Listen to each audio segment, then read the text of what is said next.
झारखंड को क्या कहा था? मुंडल कहा था। फिर हम लोग पढ़ते पढ़ते कहां तक पहुंच गए थे?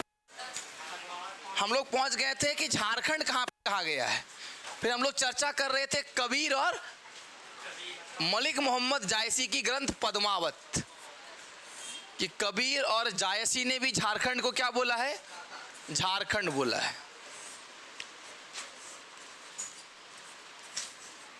झारखंड कहा है। देखिए, इसके अलावा भी कई सारे जगह पर झारखंड शब्द का उल्लेख मिलता है। कई सारे पुस्तक में किस शब्द का उल्लेख मिला है? झारखंड शब्द का। कौन कौन से जगह पर? तो एक एक करके देख लीजिए। एक है तारीख ए बंगला, तारीख ए बंगला।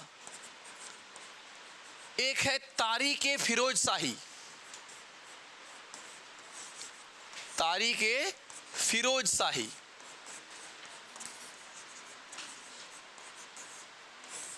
और एक है तारीख ए मुतखरीन। इन तीनों किताब में झारखंड को किस नाम से संबोधित किया गया है? झारखंड नाम से ही संबोधित किया गया है तीनों के तीनों किताब में। ठीक है,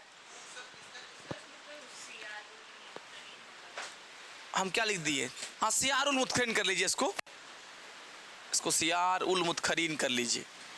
ऐसे लेखक का नाम भी आप याद रख सकते हैं, पर पूछेगा नहीं तो काहे टेंशन लीजिएगा। सियार उल मुतखरीन।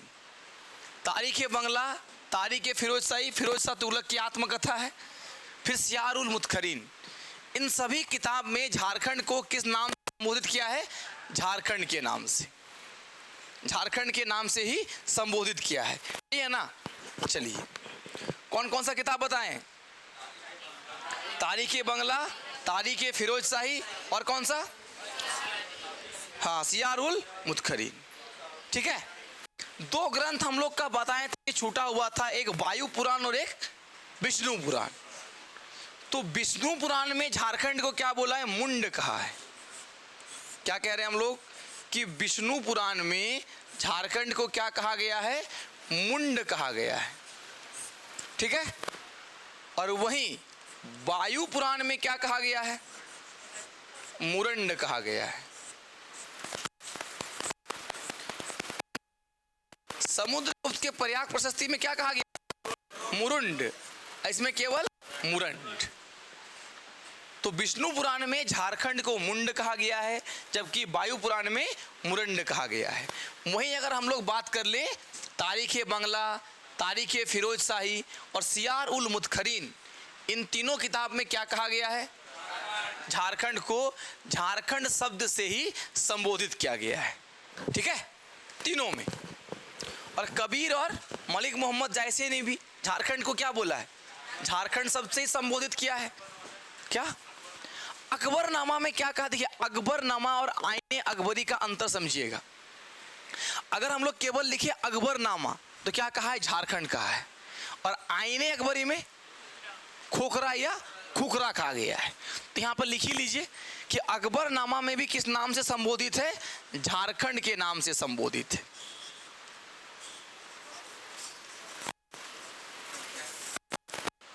अकबरनामा में भी किस नाम से संबोधित है? झारखंड के नाम से ही संबोधित किया गया है। क्या बोले? एक ही है, लेकिन ट्रांसलेट क्या है ना, तो जो ट्रांसलेशन होता है तो चेंज हो जाता है। गूगल ट्रांसलेशन तो ऐसे ही बदल गया है। ठीक है, तो क्या लिख दिया है? झारखंड लिख दिया है। अब आता है कि सर मुगल काल में क्या कहा जाता था? तो मुगल काल में झारखंड को क्या कहा जाता था? खुखरा। मुगल काल में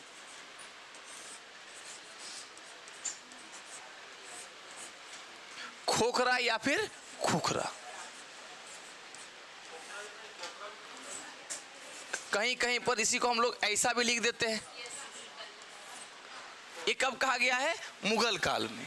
मुगल टाइम पीरियड की बात कर रहे हैं। एक किताब है तुजू के जहांगीरी। कौन सा किताब है? तुजू के जहांगीरी। तुजू के जहांगीरी में एक बहुत इंटरेस्टेड इवेंट का उल्लेख है। वो इवेंट किसका है? वो इवेंट किसका है? तो वो इवेंट एक्चुअली में जहांगीर के साथ दुर्जन साल का जो कहानी है उस बारे में चर्चा मिलता है। किसके बारे में? जहांगीर और दुर्जन साल की कहानी के बारे में चर्चा मिलता है। कौन सी किताब में? तुजू के जहांगीरी में। इस किताब में किसके बारे में है? जहांगीर के बारे में लिखा गया है। किसके बारे में? जहांगीर के बारे में। इस किताब में भी झारखंड को क्या कहा गया है? खूखरा कहा गया है। क्या कहा गया है? खूखरा कहा गया है। हाँ, एक ही बात है, खोखरा या खूखरा, एडजस्ट कर लीजिएगा। ठीक है, ठीक है, खूखरा या खोखरा कहा गया है। ठीक है।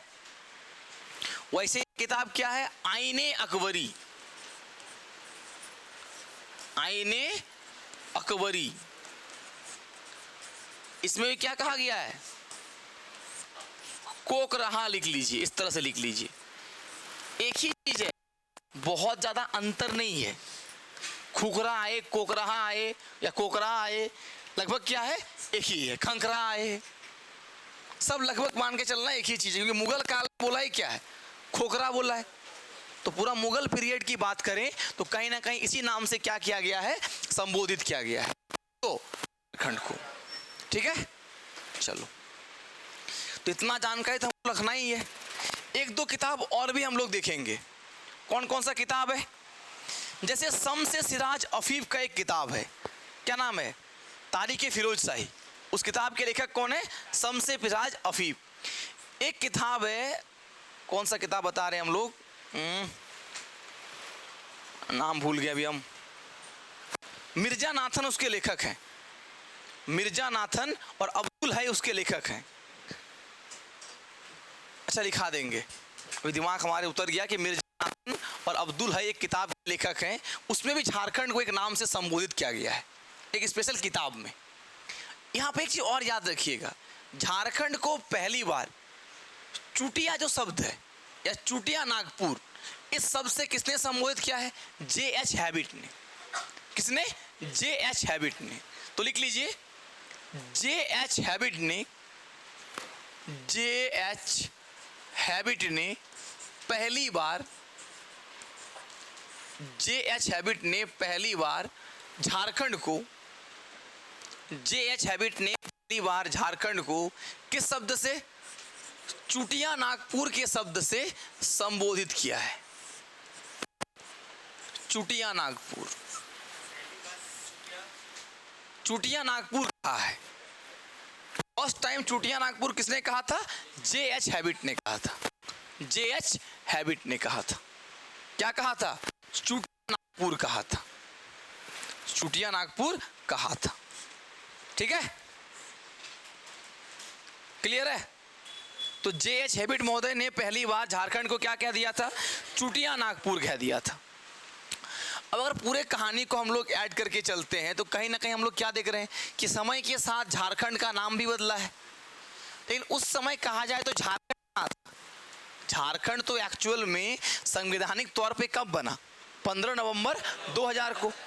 उससे पहले झारखंड शब्द का यूज हो रहा था, लेकिन एक्चुअल में झारखंड नाम से कोई स्पेसिफाइड एरिया हम लोग नहीं कह सकते हैं। जैसे आज कह रहे हैं ना कि 79714 या 79716 किलोमीटर स्क्वायर क्षेत्रफल है, उस समय ऐसा कुछ नहीं था। इसके आसपास के एरिया को क्या मान लिया गया था? झारखंड मान लिया गया था। और जब झारखंड का गठन हो रहा था तो एक व्यक्ति थे होरोलाल, उन्होंने ये सारा एविडेंस किसको दिखाए थे? अटल बिहारी वाजपेयी जी को, कि भैया क्या नाम से रहेगा? इसका नाम झारखंड रहेगा, बनांचल नहीं होना चाहिए। तो ये हम लोग क्या पढ़ रहे थे? झारखंड के साहित्यिक स्रोत कि लिटरेचर में झारखंड को कहाँ पे किस नाम से जाना गया है, नहीं ना? कभी हम लोग ऋग्वेद की बात कर रहे थे, कभी हम लोग ऐतरेय ब्राह्मण की बात कर रहे थे, कभी हम लोग किसकी बात करें? तारीख फिरोज शाही, तारीख बंगला, सियार उल मुतखरीन, इन सब किताब की बात कर रहे थे। तो कभी हमने क्या बात किया? अकबरनामा, उसके बाद तुजुके जहांगीरी, मतलब लिखा हुआ स्रोत मिला है ना। अशोक के ग्रंथ में क्या मिला है? अशोक के शिलालेख में अटाविक प्रदेश या आटव या अटाविक प्रदेश। तो जहां भी हम लोग बात कर रहे हैं, जहां पे क्या हुआ है? लिखित साक्ष्य मिला है। झारखंड का कैसा साक्ष्य मिला है? लिखित। लिखा हुआ एविडेंस मिला है। लेकिन झारखंड के कई जगह से कई सारे आर्कियोलॉजिकल एविडेंस भी मिला है। आर्कियोलॉजिकल एविडेंस कहने का मतलब पुरातात्विक स्रोत। पुरातात्विक स्रोत कहने का मतलब क्या होता है? जिस पर कुछ लिखा हुआ नहीं मिला है, कुछ भी लिखा हुआ नहीं मिला है, उसको हम लोग को क्या करना है? कार्बन डेटिंग के माध्यम से हम लोगों ने एज का पता लगाया। किसके माध्यम से?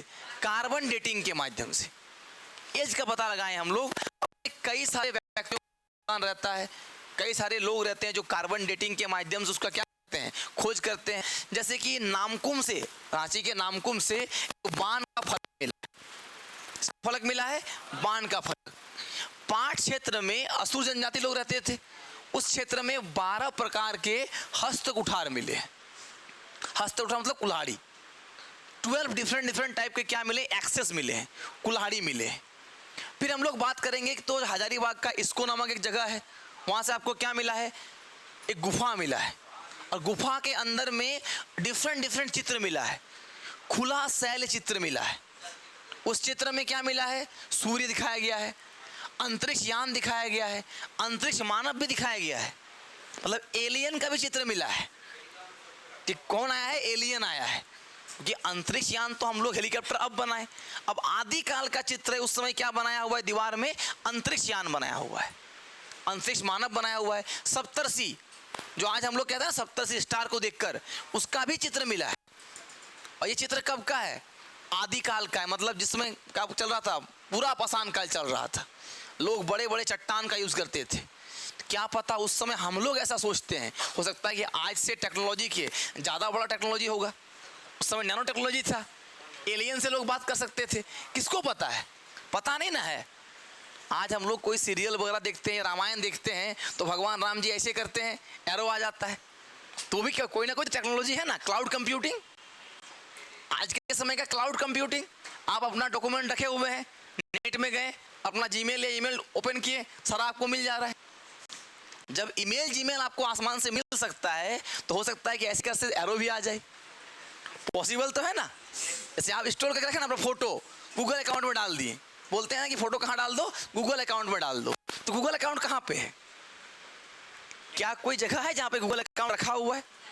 एक्चुअली वर्चुअल है, वर्चुअल ही है ना। क्लाउड कंप्यूटिंग हम लोग कह रहे हैं। हो सकता है उस समय भी वैसा कोई टेक्नोलॉजी रहा होगा कि लोग पत्ता तोड़े, ऐसे मंत्र पढ़े, क्या आ गया? वही पासवर्ड। अभी का आपका क्या है? पासवर्ड।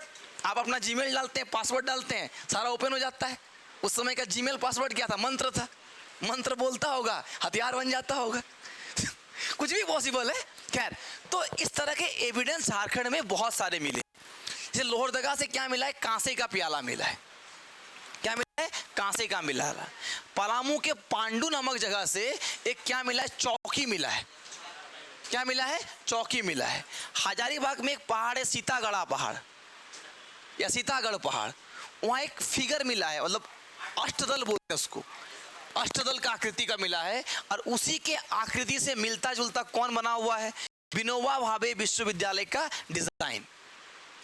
जो विनोबा भावे विश्वविद्यालय का डिजाइन है, बनावट है, उस सीता पहाड़ से प्राप्त एक अष्टदल की अनुकृति है। मतलब अष्टदल कहने का मतलब एक ऐसा चीज जिसका 8 तरफ से क्या हो? लेयर हो। उसके ऐसा डिजाइन कौन बना हुआ है? विनोबा भावे यूनिवर्सिटी। वही लोग बात कर लें किसका? रांची का बात करें तो रांची यूनिवर्सिटी का, सॉरी रांची यूनिवर्सिटी कर रहे हैं, हमारा RIMS, Rajendra institute of medical science, बात है ना। उसका आकृति कैसा है?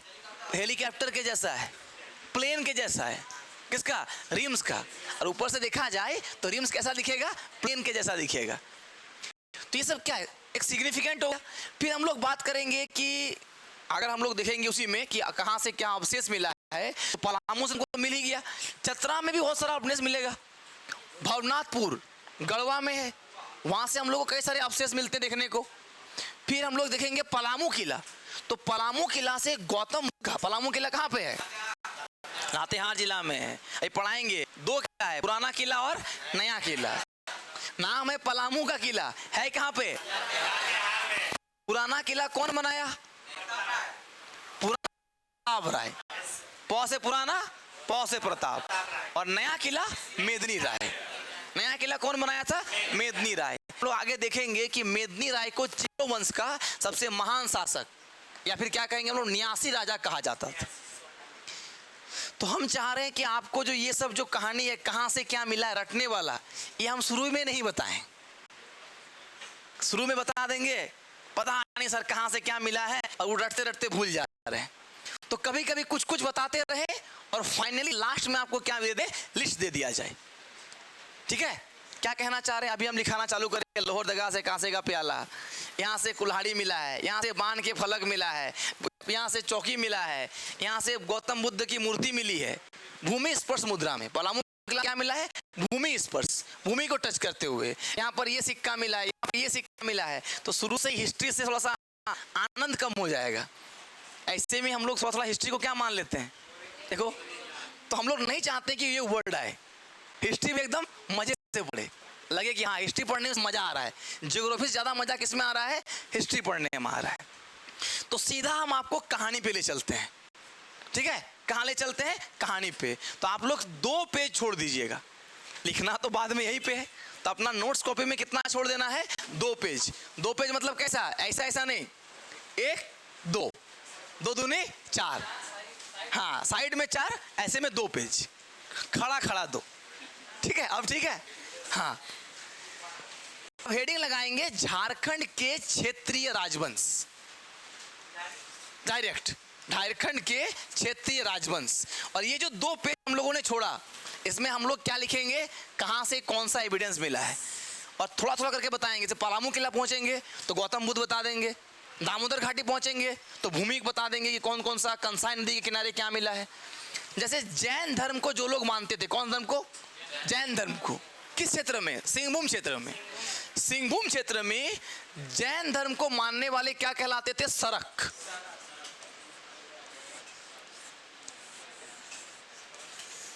ठीक है, सिंहभूम क्षेत्र में जैन को मानते थे, अपने गृहस्थ में रहने के बावजूद उसको क्या कहा जाता था? सरक कहा जाता था। याद रखिएगा, जैन धर्म में रहने वाले गृहस्थ जैनियों को क्या कहा जाता था? सरक। लिख लेना, गृहस्थ जैनी, सिंहभूम क्षेत्र के गृहस्थ जैनी।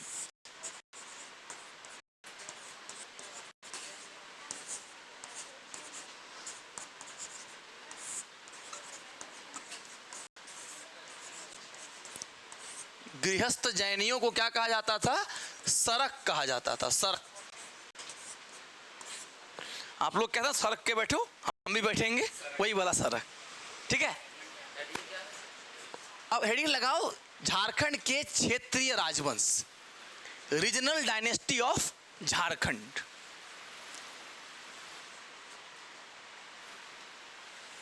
पहले हम लोग इसका मतलब समझते हैं, क्षेत्रीय राजवंश का मतलब क्या होता है।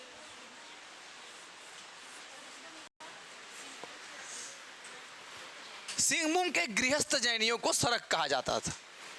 सिंहभूम के गृहस्थ जैनियों को क्या कहा जाता था? सरक कहा जाता था। ठीक है, कहां पे रहने वाले? गृहस्थ में रहने वाले। तो सिंहभूम क्षेत्र के गृहस्थ जैनियों को क्या कहा जाता था? सरक कहा जाता था। अब यहां देखिएगा, अब ध्यान देना है ना, सिंहभूम के गृहस्थ जैनियों को क्या कहते हैं? सरक कहते हैं।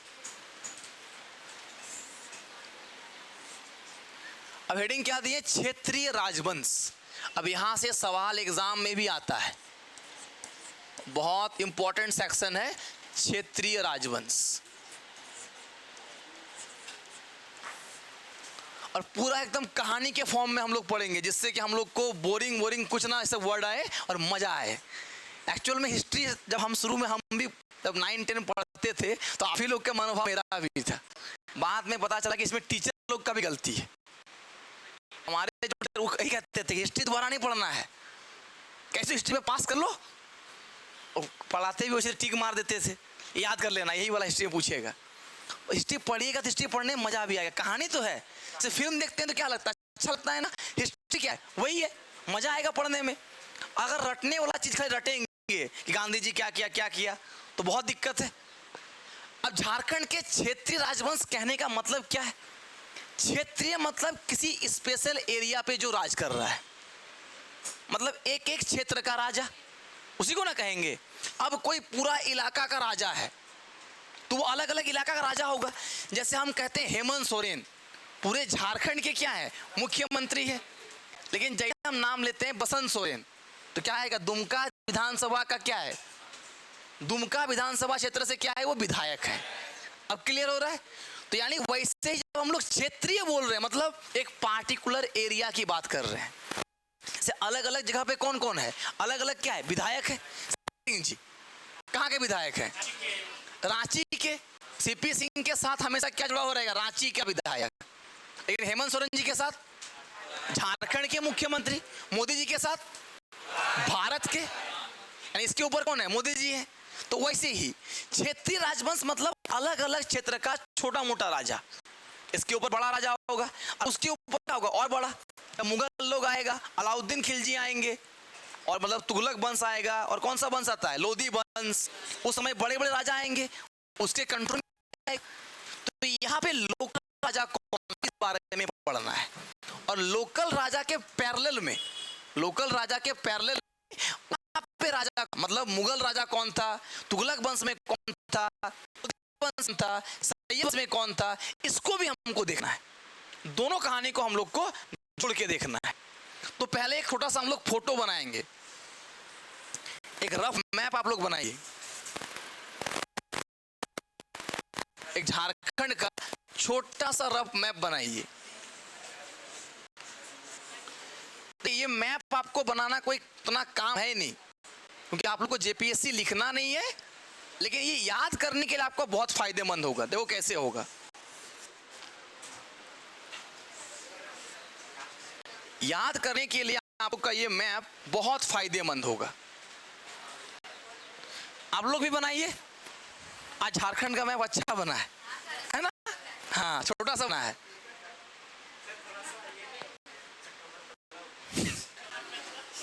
देखो अब अलग अलग क्षेत्र को समझते हैं।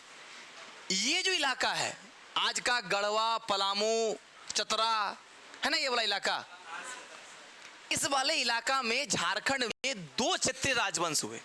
कितना हुआ, 2। पहले यहां पे हुआ रक्सेल, पहले कौन आया, रक्सेल। और बाद में जैसे हम लोग देखते हैं कि लोधी वंश के बाद कौन आता है, मुगल वंश।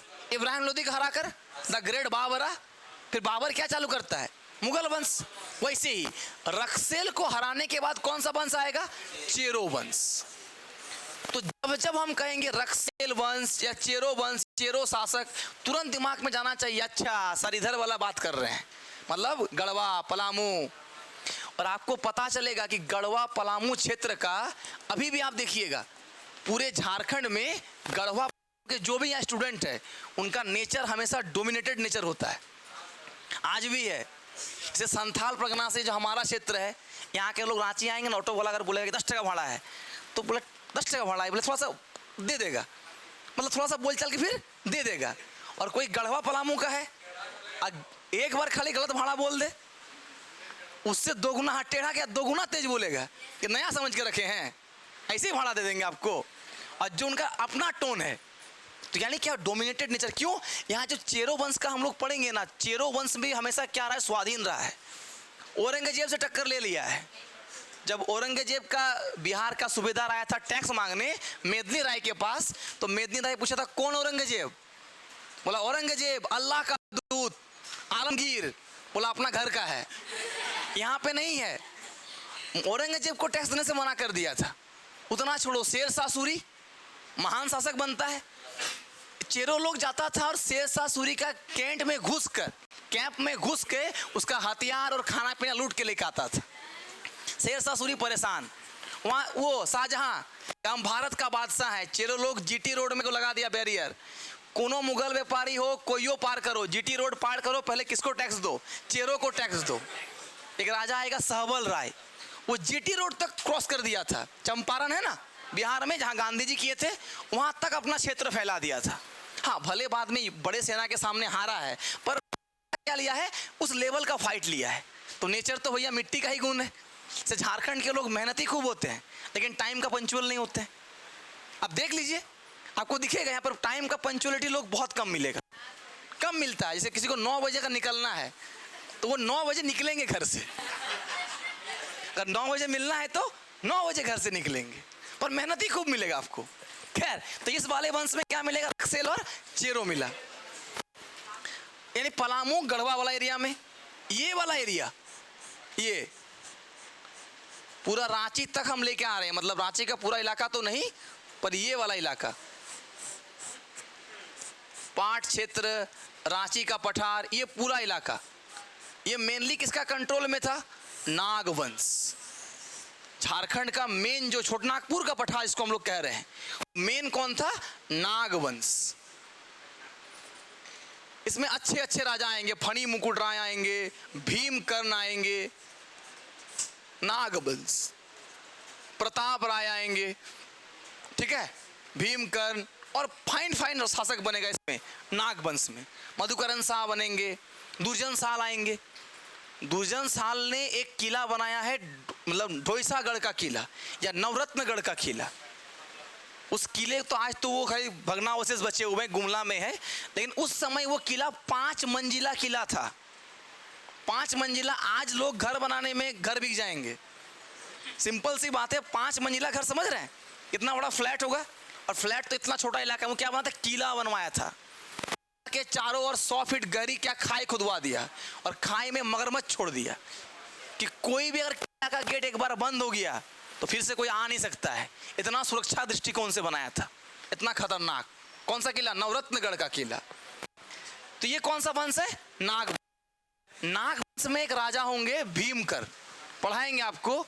ये अपना एरिया जीतते जीतते जीतते कहाँ तक? मध्य प्रदेश के गढ़वाल तक पहुंचा दिया था, और छत्तीसगढ़ में जाके अपना एक सागर बनवाया था, भीम सागर। आज भी झारखंड जी के में पढ़ते हैं ना कि भीम सागर कहाँ है? सुरगुज्जा में है। तो सुरगुज्जा बोले तो छत्तीसगढ़, यानी यहाँ का राजा यहाँ तक अपना एरिया बना दिया था। हाँ, एक वासुदेव की मूर्ति भी उनको मिला था। अब ये जो इलाका है, इलाका देखिए कौन सा है? ये वाला को हम लोग क्या कहते हैं? ढाल वंश। ये किसका इलाका था? ढाल वंश। इसीलिए इसका नाम क्या है? ढालभूम। पढ़े हैं ना हम लोग, इस वाले क्षेत्र को क्या बोलते हैं? ढालभूम। और ढाल वंश के राजा का गढ़ देवी कौन थी? रंकिनी देवी, है ना, रंकिनी देवी। देखिए एक्चुअल में यहाँ पे पहले तो एक ही वंश था, बाद में 3 वंश बनेंगे। पहले क्या था? एक वंश, और बाद में क्या होगा? 3 वंश बनेंगे।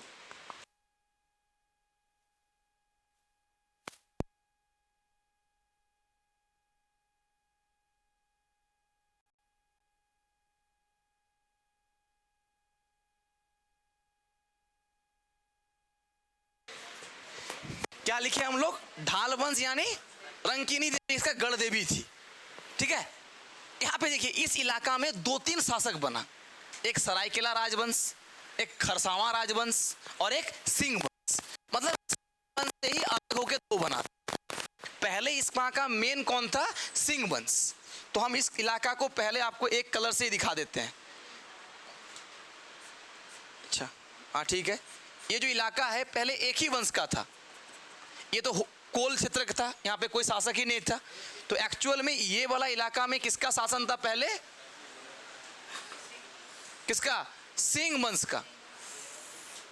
सिंह वंश, देखिए पहले एक्चुअल में कौन थे? सिंह वंश। बाद में सिंह वंश से ही अलग होके कौन बनता है? सरायकेला, और सरायकेला से अलग होके बनता है खरसावां। तो सिंह वंश तो रहेगा, खत्म नहीं होगा। सिंह वंश का एक शाखा होता है, ब्रांच, ऐसे ब्रांच निकाल देते हैं ऐसे करके, और उस ब्रांच का नाम होता है सरायकेला राजवंश। सरायकेला राजवंश।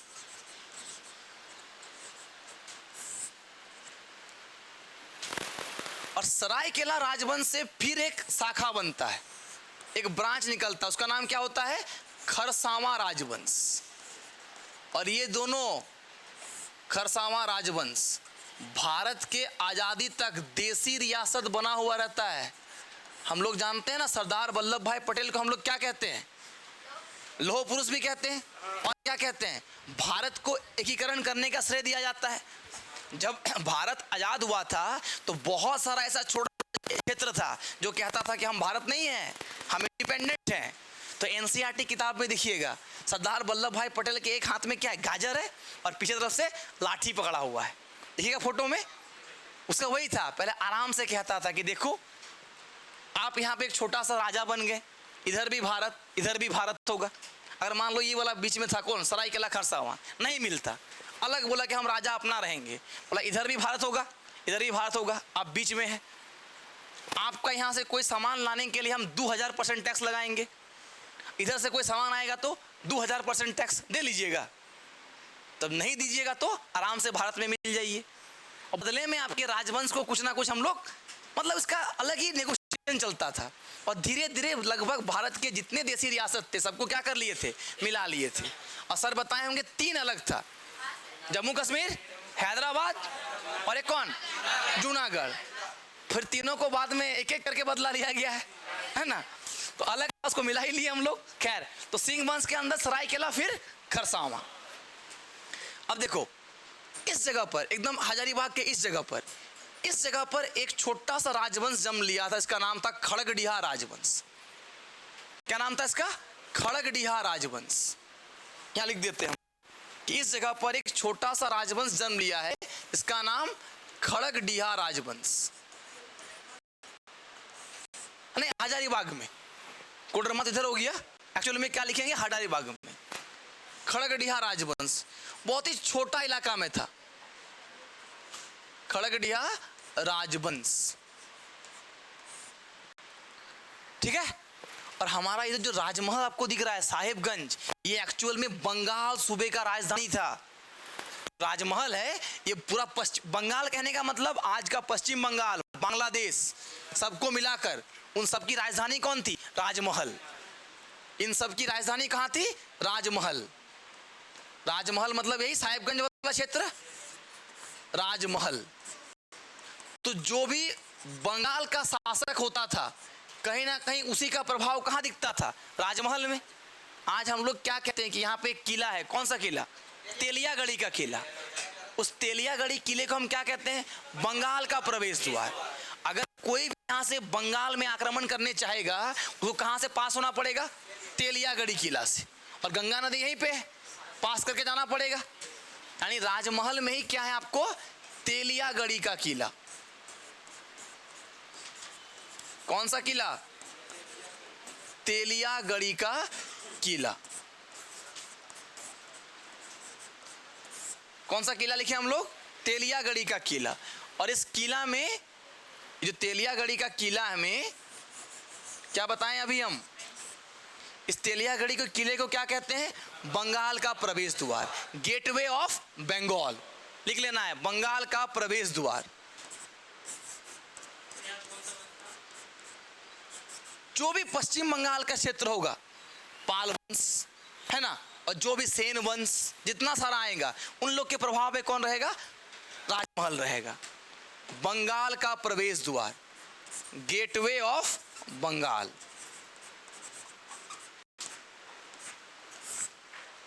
ठीक है। अच्छा देखो, ये जो इलाका है दिख रहा है ना, धनबाद, रामगढ़, ये वाला इलाका, पहले तो इस इलाका में एक राजा होगा जिसका हम लोग कहते हैं पंचेत राजवंश।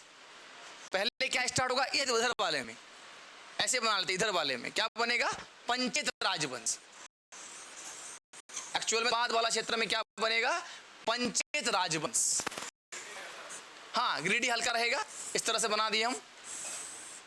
उस समय ना तो गिरिडीह था ना तो धनबाद था,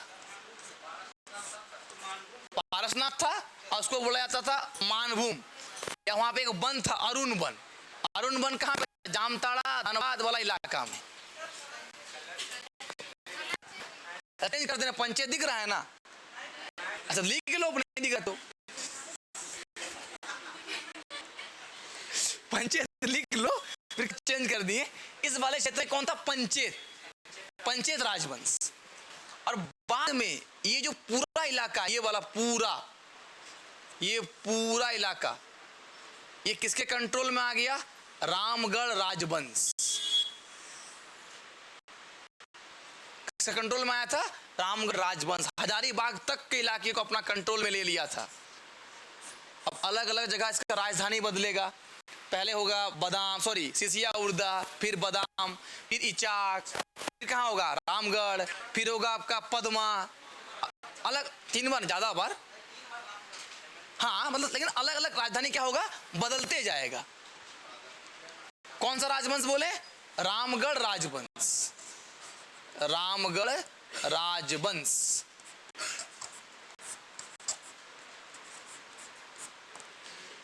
तो इधर वाला जो क्षेत्र है ना, यहाँ वाला क्षेत्र, यहाँ पे एक्चुअली में 2 किला बहुत फेमस था, कोठी का किला और एक था कुंडा का किला।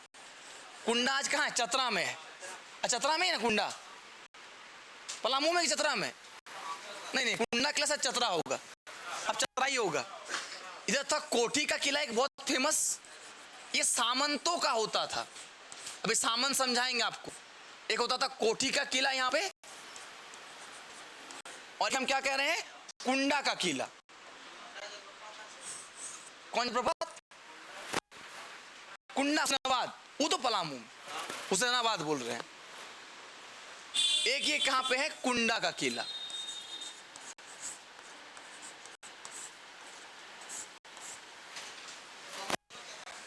दोनों जगह था, अलग जगह है। ये सब में सामंत लोग राज करते थे। सामंत मतलब इन लोगों से भी छोटा राजा, जिसका क्षेत्र नहीं होगा, एक गांव होगा या 10 गांव का मालिक, 20 गांव का मालिक, लेकिन स्ट्रॉन्ग, बहुत किला विला बना के रखा था ना। ये क्या करेगा? या तो इन लोग को टैक्स देगा या तो इन लोग को टैक्स देगा कि हम, ये एक्चुअल में कौन सा चतरा हो गया है ना? हाँ, ये थोड़ा सा बोल सकते हम लोग झारखंड के बाहर तरफ चला गया अब, पर झारखंड के इतिहास में हम लोग पढ़ते हैं, बिहार साइड में पड़ता है अब। हाँ, अब तो भग्नावशेष बचे हुए, कौन सा किला उतना अच्छा बचा होगा? सबका क्या बचा होगा? भग्नावशेष। जब हम लोग पढ़ेंगे, मेदिनी राय पे आक्रमण करने के लिए आया था पूरा सेना लेकर दाऊद खां, और अपने साथ पूरा खतरनाक सेना लेकर आया था। तो उस दाऊद खां, औरंगजेब का सेनापति के रूप में आया था दाऊद खां, तो उन्होंने सब किला को जीता था, ध्वस्त किया था। खैर, यहाँ पे हजारीबाग क्षेत्र में 2 परगना था, चाय चंपा, तो हमेशा वो किसी ना किसी के क्षेत्र में रहा। तो आप याद रखिए, केवल चाय चंपा नाम का एक क्षेत्र था, चाय चंपा या छह चंपा बोलिए। लेकिन मैक्सिमम कौन कौन सा राजवंश हमको पढ़ना है? देखो, यानी नागवंश पढ़ना है, चेरो पढ़ना है, रक्सेल पढ़ना है, सिंह वंश, सरायकेला, खरसावां, ढाल वंश, रामगढ़ राजवंश, पंचेत वंश। इधर राजमहल की कहानी हम लोग पढ़ेंगे, कहानी क्या चल रहा था। और यहाँ पे कौन सा है? पंचेत, खड़गड़िया और रामगढ़। इतना ही पढ़ना है ना, सब अलग अलग ईस्वी का है। इसमें सबसे पुराना कौन? नागवंश। और झारखंड का सबसे मेन रीजनल डायनेस्टी कौन? नागवंश। सबसे पुराना कहा जाता है शताब्दी के आरंभ से, मतलब पहला, तब से चालू हुआ है नागवंश। और वही रातू महाराज का किला आप लोग देखते होंगे, वो किसका है? नागवंशियों का ही है, नागवंश का ही किला है ना। ढोईसागढ़ का किला और भी कई किला है, खुखरा का किला, ये सब किसका है? नागवंशी महाराज का है। उतना छोड़िए, ये जो हमारा एचईसी पूरा बना हुआ है ना, वो पूरा का पूरा कभी ना कभी नागवंशियों का ही था, नागवंशियों का था, नागवंश महाराज का था। जब सरकार, देश आजाद हुआ तो सरकार के अंडर में सारा चीज चला गया, तो इनके राजा महाराजा लोगों ने क्या कर दिया? डोनेट कर दिया, सरकार को दे दिया। नहीं देते तो सरकार जबरन ले लेते, उससे अच्छा क्या है? दे दो, थोड़ा नाम भी आएगा। तो सारा का सारा क्षेत्र, उधर जितना रातू का क्षेत्र दिखता है आपको, सब किसके कंट्रोल में था? नागवंशी महाराज के क्षेत्र में। विश्वनाथ सहदेव, वो भी कौन थे? नागवंशी महाराज थे, जो 1857 के विद्रोह में झारखंड से क्या थे? मेन लीडर थे। तो ये सब हम लोग को धीरे धीरे अब पढ़ना है। तो अभी हमने केवल आपको क्या दिखाया? एक फोटो दिखाया कि कहां पे कौन सा रीजनल डायनेस्टी क्या करता था? रूल करता था। अब ये लोग आपस में भी लड़ेंगे ना। सबको क्या है? अपने साम्राज्य को बड़ा करना है, साम्राज्यवादी नीति। लेकिन हम लोग अब एक एक वंश में 50 राजा, किसी में 70 राजा, किसी में 26 राजा हुआ। सर इतना पढ़ेंगे? बिल्कुल नहीं। हम लोग किसके बारे में पढ़ते हैं? जो दुनिया में कुछ करके जाता है, जो दुनिया में कुछ इतिहास रच के जाता है ना, आया, जन्म लिया, मर गया। जैसे सिंपल सी बात है, आप लोग इतने सारे बच्चे हैं, सब किसी का नाम याद नहीं है, लेकिन जिसका रिजल्ट होगा उसका नाम सालों साल लिया जाएगा कि फलना बैच का उत्पाद सिपाही में हमारा पास हुआ, पोस्टिंग है। हो सकता है कि जब तक जिंदा रहें तब तक ये बात कहें कि मेरा इस बैच से ये बच्चा पोस्टिंग लिया था, यही ना कहेंगे। लेकिन क्या पूरा का पूरा कम्युनिटी अगर हमारा पास नहीं किया, रिजल्ट नहीं आया, आया पढ़े चले गए, क्या उनका नाम हमको याद रहेगा? मतलब कुछ करना होगा। ठीक वैसा ही इतिहास में जो कुछ करके गया, जिन्होंने कुछ युद्ध लड़ा हो, अपना क्षेत्र को बड़ा किया हो, कोई मंदिर बना दिया, कुछ भी ऐसा काम किया हो जो क्या रहा है, हिस्टोरिकल रहा हो, ऐतिहासिक रहा हो, उसको हम लोग सम्मान की नजर से पढ़ेंगे, उसके बारे में जानकारी लेंगे। तो वैसे इंपॉर्टेंट शासक के बारे में हम लोग क्या करेंगे, अध्ययन करेंगे। तो पहला क्या पढ़ने वाले हैं, नागवंश। लगाना हेडिंग नागवंश। और सर आप लोग क्या आ गए हैं, इतना देर से आ ही गए हैं, तो कुछ देर तक सर भी पढ़ा लेंगे आप लोग को। फिर से टेस्ट है, तुम लोग का जिंदगी लेकिन बहुत टफ हो गया है। सुबह टेस्ट हुआ, अभी फिर टेस्ट होगा, बुधवार को टेस्ट होता है, शनिवार को टेस्ट होता है, रविवार को टेस्ट होता है, बीफे को फिर टेस्ट है। हाँ, बीफे का टॉपिक भी दे दिए हम। लेकिन एक चीज़ है, मॉक टेस्ट या टेस्ट लगाना बहुत ज़रूरी है। जब टेस्ट देते होंगे ना तो आपको एक लगता होगा कि हम कितना कमज़ोर है, कितना अच्छा है, ये एहसास होता होगा। इतना टेस्ट हो रहा है तो आप लोग अच्छा ही है, बढ़िया है, बहुत बढ़िया है कि आप लोग धीरे धीरे एकदम इनबिल्ड हो रहे हैं। इस बार का रिजल्ट है, हमको बहुत अच्छा लगा। गर्ल्स में कहाँ गई, आई है वो? हाँ, जया, वही नाम है ना। इसका अच्छा स्कोर था इस बार उत्पाद सिपाही वाला में। जब स्कोर अच्छा आता है तो मज़ा आता है। जब आप लोग का स्कोर अच्छा आने लगता है तो मज़ा लगता है, हाँ कि चलो कुछ तो पढ़ा रहे हैं, क्या अब स्कोर आ रहा है। ठीक है, तो क्या हिंट लगाइए, नागवंश। चलो कहानी अब नेक्स्ट क्लास में ही हम लोग बात करेंगे। आगे कहानी हम लोग सुनाएंगे, कहानी सुनो, गाना सुने होंगे ना, तो वैसे ही कहानी सुनाएंगे आप लोग को कि नागवंश झारखंड में कैसे आया, किस तरह से आया। ओके।